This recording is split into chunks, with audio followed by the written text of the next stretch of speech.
Welcome to Mimesis, the podcast about all the twisted ways that art and life imitate each other. I'm Sandra Schaefer-Zackerly. And I'm Stacey Rourke. And we are your hosts on this zany adventure. Yes, we are. And I did that all from memory. I'm so proud. I'm so proud of you. This is a big day. It is. A year plus into recording, and you got it down. I know. I'm How so close excited. are we to our 1 year anniversary? We're very, very, very close.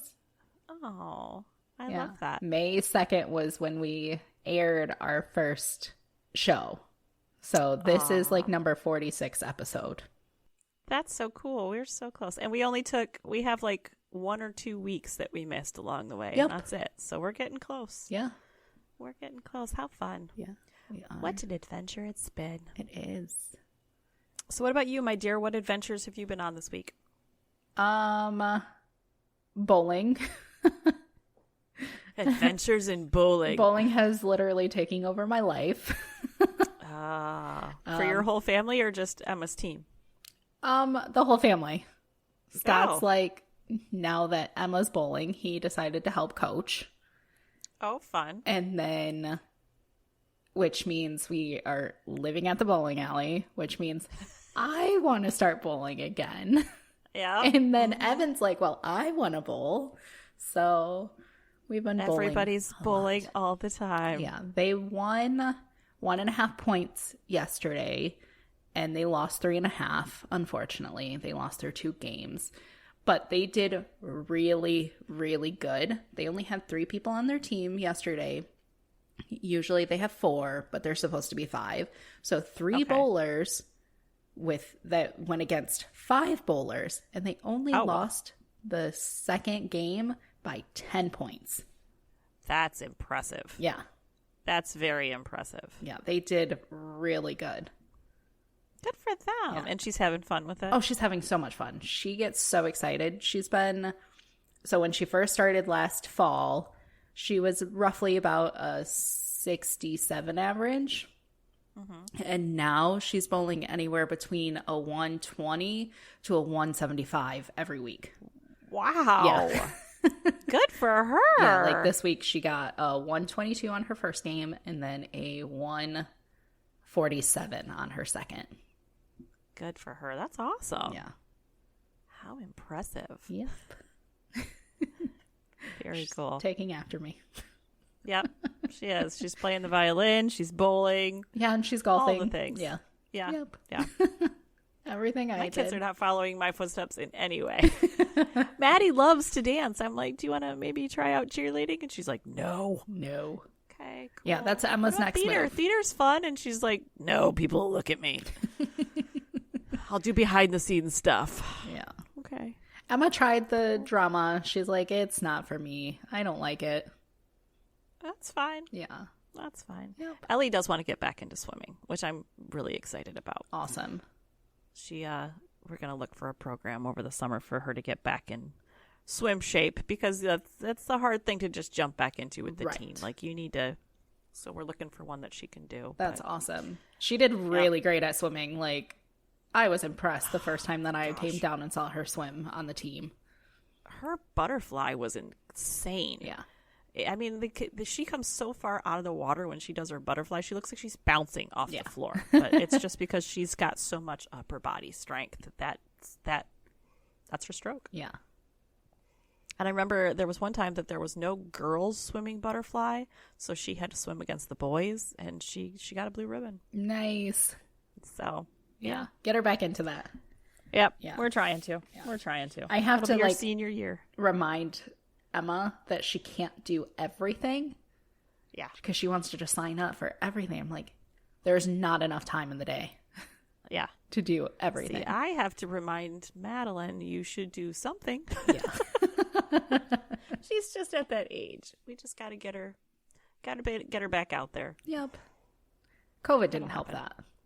No, it didn't. It shut everybody in, and then she's a freshman in high school. She was really outgoing in junior high, and then she became a freshman, and she's like the youngest in the school again. Right. And I think that's what like closed her in. Yeah. But she'll get more comfortable. She will. She'll get back out there. Yep. All right. So, should we get down to business? Yeah, a little bit. Okay. Well, this is going to be a mini episode. Yes. We wanted to offer you a mini. We've had some dark cases lately and some heavy stuff, and we just wanted to lighten it up a little bit this time. So we're going to do a mini episode where we're going to talk about TV shows that remind us of our lives, our marriage, our kids, ourselves, and pull some of the similarities and whatnot from those. Yes. I think it'll be fun. So I'm asking you right off the bat. Okay. I'm going first? Yes, you are. What show do you think reminds you of your marriage or kids? This one was actually really easy for me. It is. This one's so spot on with our family. It's the show Modern Family. Okay. First of all, I watch the show and sometimes I'm like, my husband is so much like Phil, and other times he's so much like Jay from the show, which is funny because he loves it when I yell his name like Gloria does. Oh, he loves that so much. Especially when the family starts doing it. Yeah. This is all sarcasm. He doesn't like that. He hates it. But we do it. But he does. He's a combination of those two characters. Yeah. And for those that have watched the show, there's an episode where Phil and Claire are trying to decide if they're going to sell their own old family station wagon, and they forget to put the car in park, and it rolls down a hill, and Phil is like jumping on the hood trying to stop it, and Claire yells to him, "What's the plan, Phil?" And that is something we say in our house all the time whenever anything's going on. What's the plan, Phil? That's really funny. That makes me think of what I did the other day, taking Emma to her dentist appointment, and I just put the car in what I thought was park, and I put it in drive, and so it's just inching forward just tiny little bit, and she's like, "We're rolling," and I was like, "We are," so I put it in reverse, backed back up, put it in park. It wasn't very fast. It was literally just like, do, do, do. That reminds me, when Jay went to get one of his COVID shots, we had our Ford Expedition at the time, and I'm in the passenger seat, and he was driving, and he got out of the car and he left it in neutral. And we're sitting there, and all of a sudden I realized we were moving and we were rolling back quite fast, and I like threw the car into park and jumped over, but the whole thing like got my blood pumping so bad. Okay, you mean the first time he's done that's like the second time he's done that, because when we were trying to go to Star Wars, we went to the wrong theater at first, and then we rushed over to the right theater, and then he was so excited he just jumped out of the car without putting it in park. Oh, it was in park, but he left it running, and he left the door open, and he just ran, and I was like, okay, I'll turn the car off and shut the door. I thought you said he still left it in the gear. No. Okay. It was still running. It was still running. Oh. Which in some ways is worse. Yeah.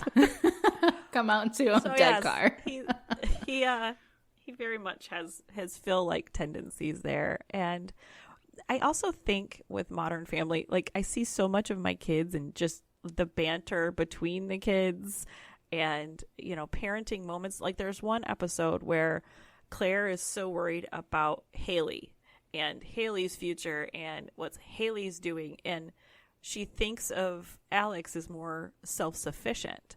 And she's so focused on Haley that she doesn't understand that Alex is in the middle of having like a meltdown.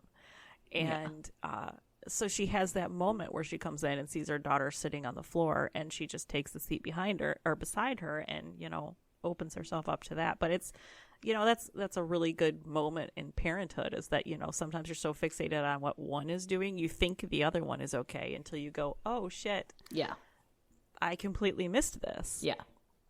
And I mean, that's kind of life. You get so busy that it's very easy to miss certain things, but you kind of gotta slow down and pay attention. Yeah. Exactly. Pick up on the clues. And sometimes we miss the clues. We do. Then, all of a sudden, there's a big meltdown, and you're like, oh, right. I did not see this coming. Right. Another thing that I really love about that show, and this doesn't really compare it to my life so much, but when my kids were little, we're a very open-minded, open-hearted family. Yes. But we don't have anybody directly in our family that really showed or represented a gay relationship. Yeah. I mean, we there's an uncle here or whatnot, but we didn't have somebody that really showed that kind of relationship to our kids. And I remember when we were first watching Modern Family with them, they were little. They were like in elementary school. And they saw the relationship between Cam and Mitch, and they never really, it just was what it was, and it was okay with that. But then Cam and Mitch started talking about getting married.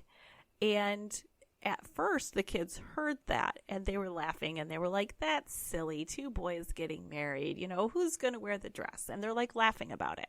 And I was like, no, girls, but let's watch and see this expression of their love. And they watched it, and it's a beautiful episode. It's one of my favorite, it's a 2-parter. It's one of my favorite Modern Family episodes. But the girls saw this and saw the love between them and saw that this isn't a jokey thing we make fun of. This is a beautiful celebration of love. And it showed that it taught them so much acceptance. I can teach them acceptance, but this was like a visual aid. Right. And I really applaud the showrunners for that. Yeah. That was a good learning tool. Yeah. Love is love. It doesn't matter who you love. Exactly. As long as they're not abusing you. Exactly. So I used it as a good learning tool, and I love it. That was one of my... Yeah.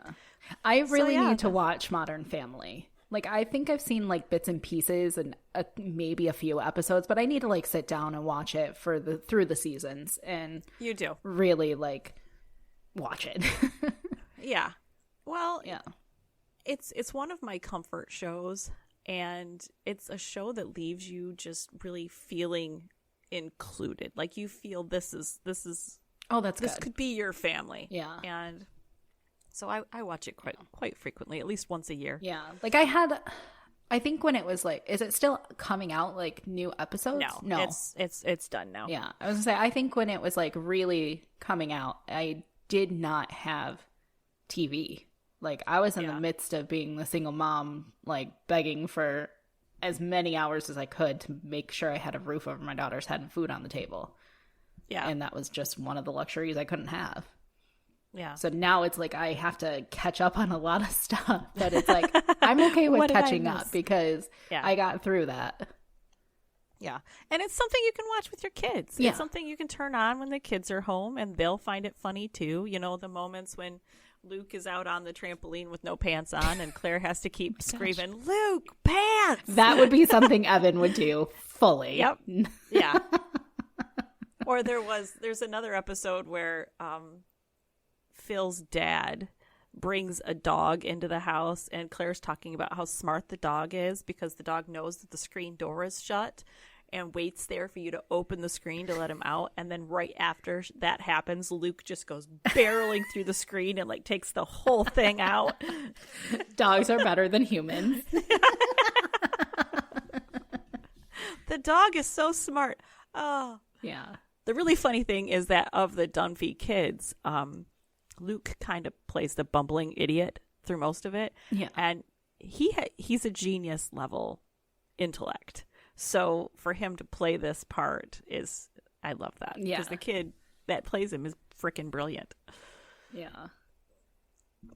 All right. So what about you? What show do you feel best represents your life and your family?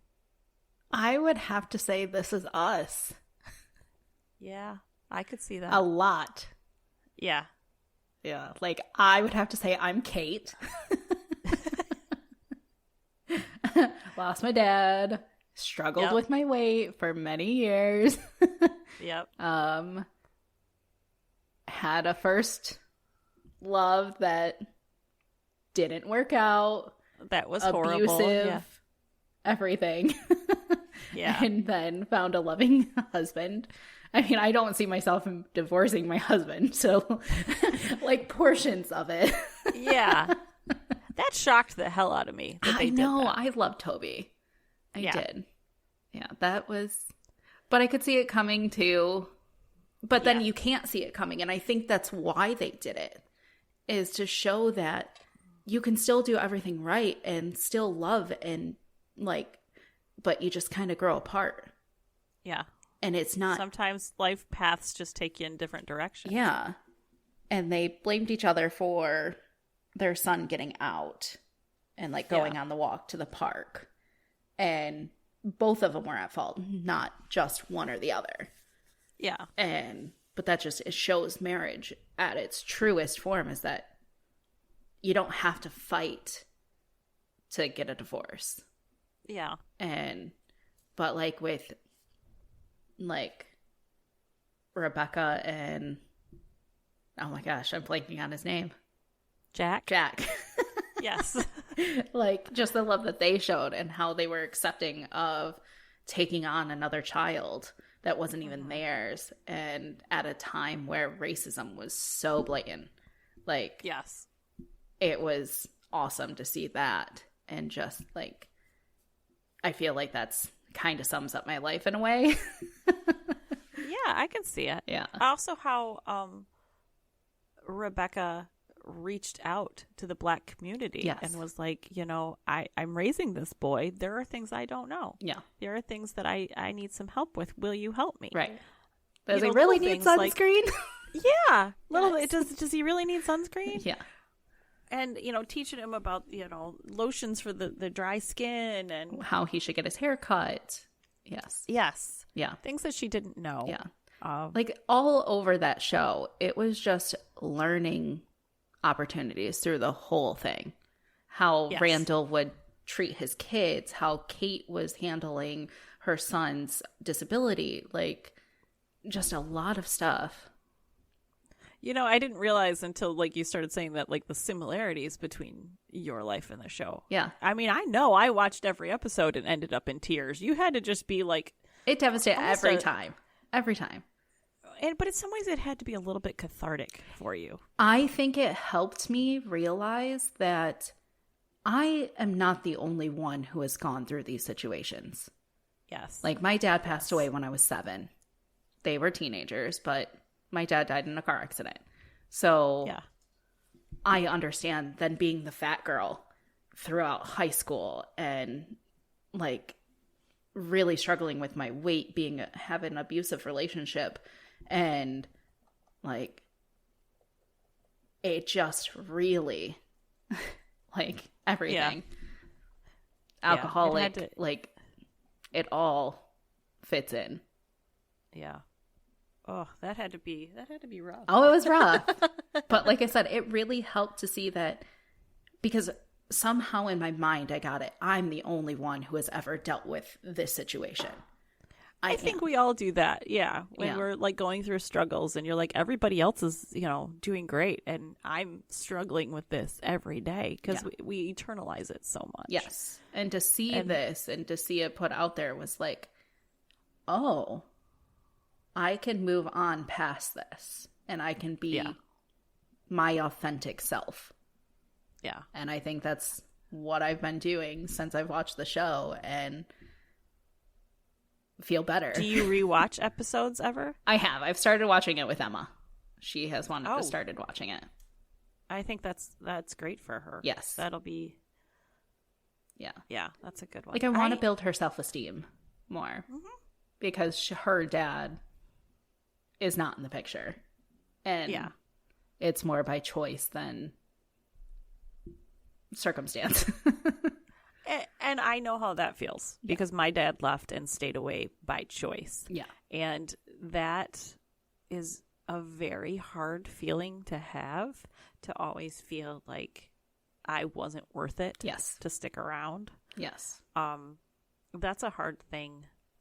And honestly, it took years of therapy for me to, and I remember the thing that really broke through excuse me, for me with the therapist is when she said, you know, you're carrying this emotional baggage with you all the time and you're letting it out. And one of these times you need to set those bags down and don't pick them back up again. Just, it's time. You have to let it go. Yeah. And just let it out and put, like I said, put the bags down and don't pick them back up. And that was it. Right. And that's where you and I had this conversation almost exactly a year ago.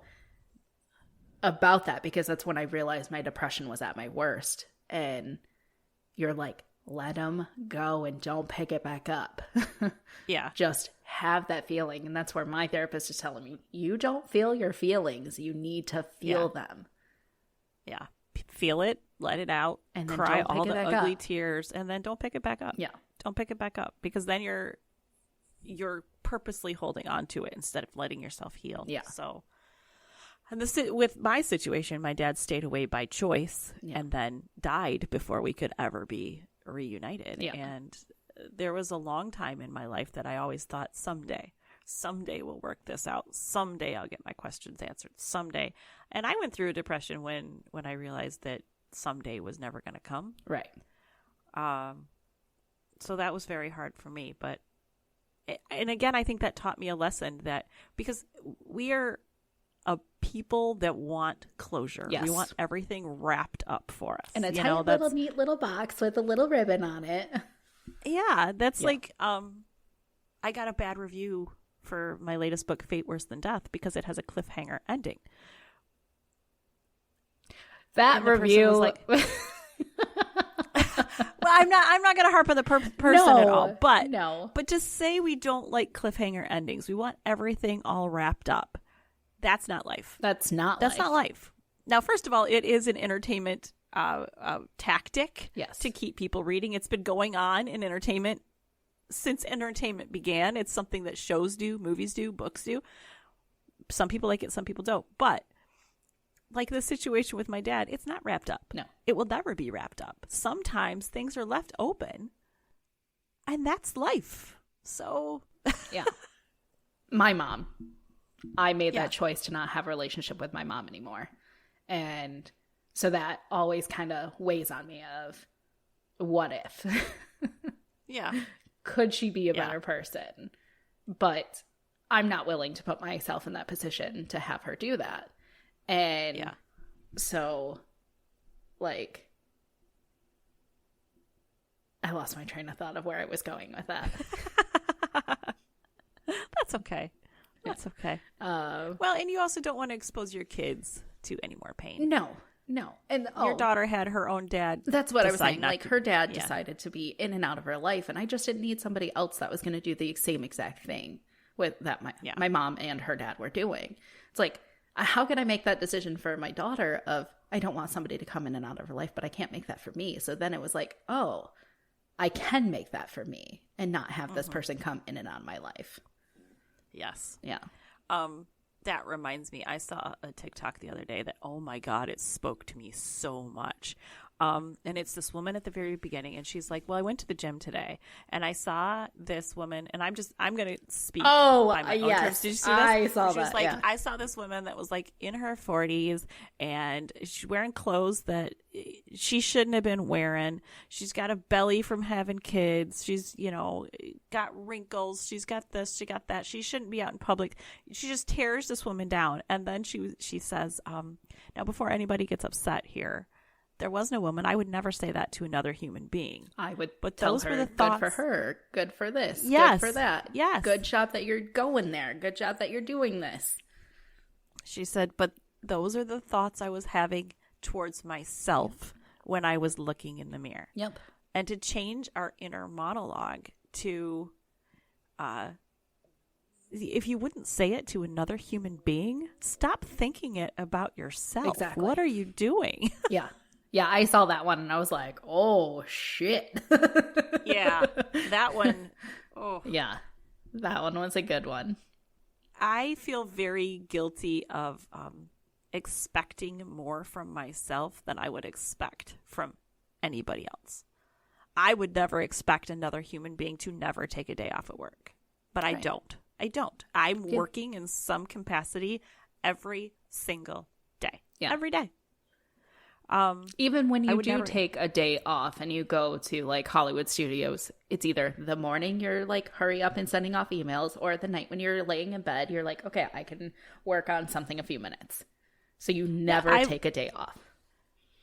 No. Last night or yesterday we went to Hollywood Studios and I came home and I edited for 2 hours at the end of the night. Yeah. Every single day. I never take a day off. And you should. And I would tell I know. I know. But I don't. And then I work myself to the point that I make myself sick. And that's the only time that I actually take days off is when I work myself to such a level of exhaustion that I physically can't keep going anymore. Yeah. And then I crash for a couple days. Yeah. You should do that. So, but I do the same thing. I know it. Yeah. I have people all the time that are like, oh my gosh, how do you do all this? How do you juggle all this? And, I make jokes. I make jokes. I don't sleep. Ha ha ha. I drink a lot. Ha ha ha ha. And the truth of the matter is it's not healthy the way that I do it. No. I know I need more of a divide. And it's something I need to work on. Yeah. But not right now because I'm on a writing deadline. I'm on a writing deadline. I can't do it right now. Yeah. Yeah. Yeah. So it's something I'll work on in the future, not right now. Yeah. So, okay. So back to the television shows. One that I would have to say that summed up my life growing up would have to be Weeds. Oh, yeah. Yeah. The dad. The mom who gets into lots and lots of drugs. Yeah. That's so sad. That was my life growing up. Oh, man. Did you ever think of that when you saw that? Yes, I did. Although the way your mom handled it was not nearly as glamorous as the way the chick on that show handled it. Nope. No, not at all. Also, we just recently watched Parks and Rec, and I think my husband might be turning into Ron. Okay. I've only seen a few episodes of that. Again, I really need to catch up on things. He's a steak and potatoes kind of guy. He loves woodworking. He doesn't really care for interacting with people a whole lot. But he's so good at it. Yeah, he is.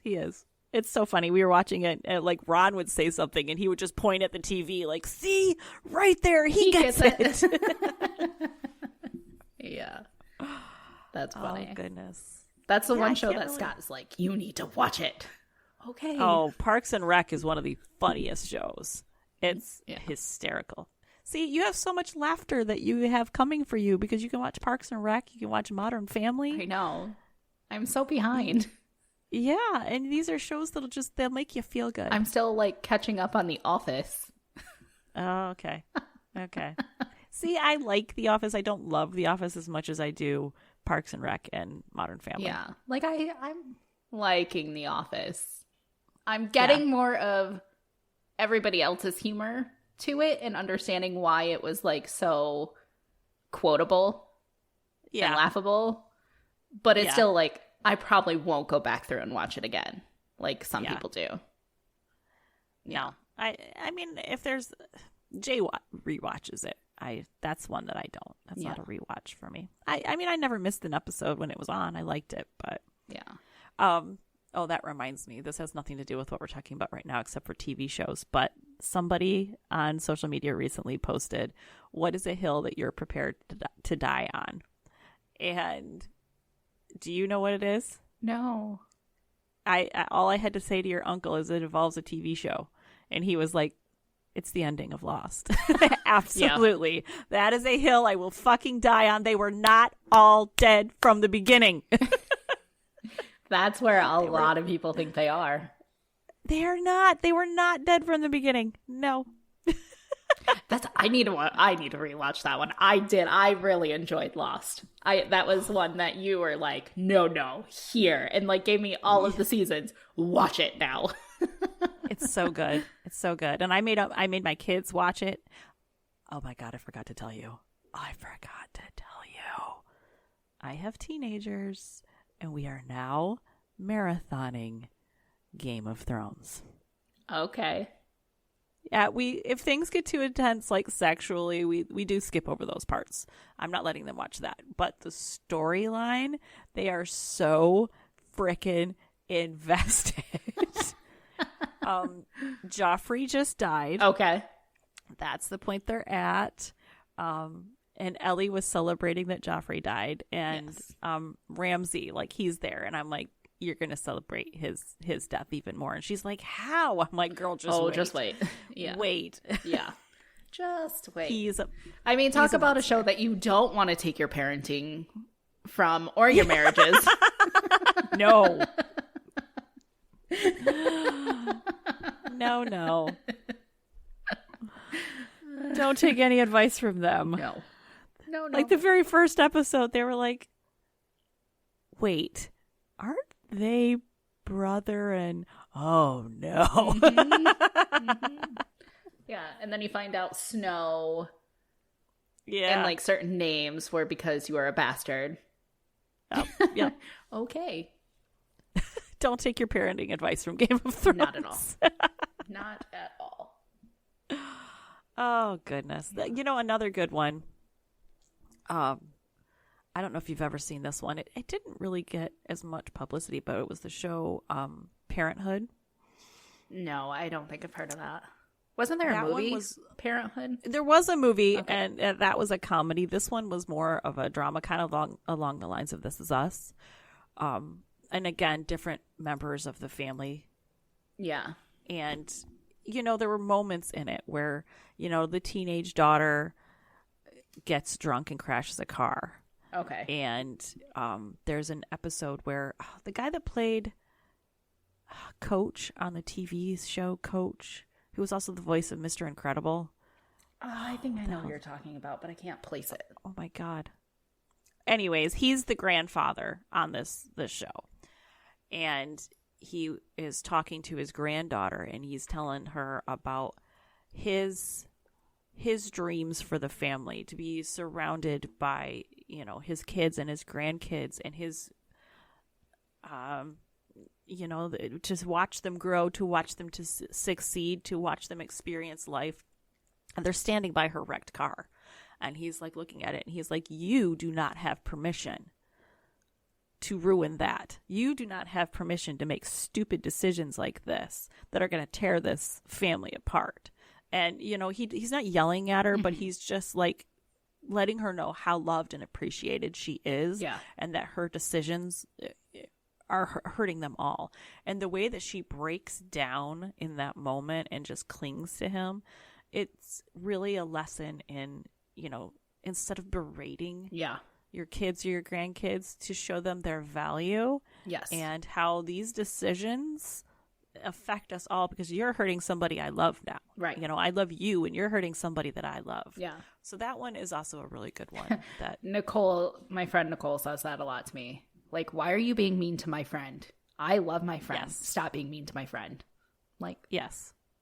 Like, to me, it's like, well, I'm just being mean to me. But she's like, no, you're being mean to my friend. Okay. Yep. I get it. Yep. Mm-hmm. Yeah. And, I do it too. I'll say things in front of my kids that, I say it about me. Yeah. But I know they pick up on it. And like last night, I made some joking comment about, like, I don't like my face. It was a joke, but I said it in front of my kids. Yeah. And now today, I'm like, why did you say that? Because now, they heard you say that, and they think it's okay to talk to yourself like that. Right. So right. I have to. Yeah. I want to check out the new show that they have on ABC. It's called The Parent Test. Is that the one where, I think I saw They it. put like a bunch of different families and just test out how they raise their kids, like what methods work, like helicopter or like gentle parenting. Yeah, like that kind of stuff. I kind of want to watch it and see, like, because the one thing that stands out when I like watched the like commercials for it was, how is my life feel so chaotic and your house is like pristine and put together? Yes. Yes. And I'm like, how? I want to know this too. Yeah, really? How do you do that? Do you have a maid? What are you doing? Right. Yeah, I could see that. Like, I would like to watch that. I think I don't know. That one scares me, because what if I like watch it and I'm like, oh shit. I mean, a little bit, yeah. Yeah. Because I mean, in the end, you're going to do what works for your family. You're going to do what works for your marriage. I mean, you can get tips and tricks. We all make mistakes. Yeah. But we all make mistakes when we're interacting with people, and we're just doing our best, man. We are. We're just out here doing our best. Every day. And that's the thing. You everyone just have to listening, do your best and keep moving forward and not letting a small little mistake take you completely back. Yeah. And if you do mess up, and I do this with my kids, if I screamed at them for no reason, or if I raised my voice or something and it was just out of turn, I'll tell them. I'll be like, guys, I overreacted to that, and I'm sorry. I shouldn't have done that. I shouldn't have reacted. I should have said this instead. And don't be afraid. Yeah, don't be afraid to apologize. Yeah. Yeah. I've had the conversation with my kids. Like, they're just get to that point of like everybody's emotions are so high that you just kind of snap and scream. Yep. And then it's like, I'm going to remove myself from the situation. Give me 5 minutes. And then we come back and it's like, okay, I need you to not scream at me when you're asking for something.